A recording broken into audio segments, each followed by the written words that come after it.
Mandela has gone a bit too far. Mugabe was not happy with the direction the negotiations were going between the South African government and Nelson Mandela. Yes, they only fought to remove apartheid. This was it. We talked to them. I remember TG Silungisa and myself talking to Tambo to say, you are just fighting for the removal of apartheid, not for independence as freedom and independence as we were doing. Mugabe fought for the total emancipation of the people of Africa, but Nelson Mandela did not. Hence, he started hating on Mugabe, and he said Mugabe did not want him to come out of prison. But when I was released, said that this is the end of Mugabe from the point of view of popularity. In fact, he himself didn't want me to come out of jail. However, the two, you could tell the difference between them, or the war between them, was Mandela was siding with the oppressors, while Mugabe was fighting the oppressors. He spotted a white journalist in the throngs of those wanting the perfect soundbite. I don't want to say white.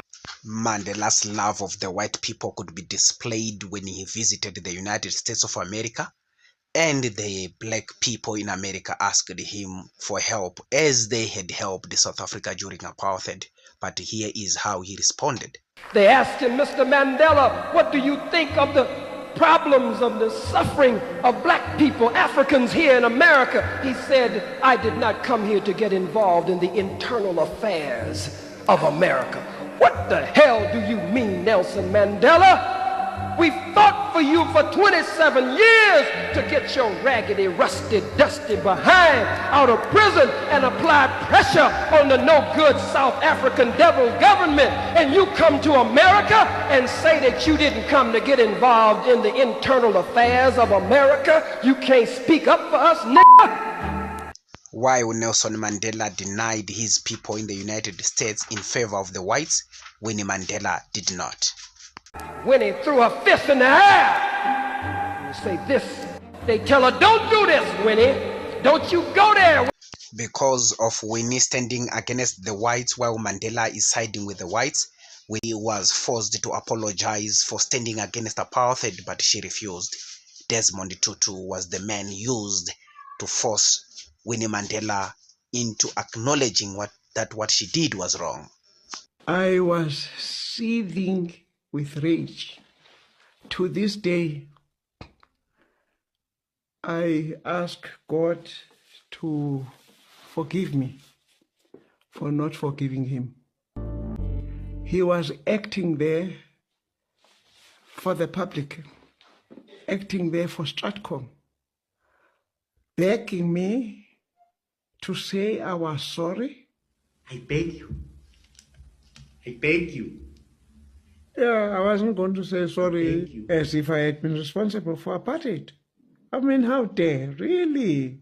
The one person who kept the fires burning when everybody was petrified, and I didn't blame them because of those dark forces of apartheid were killing our people like flies.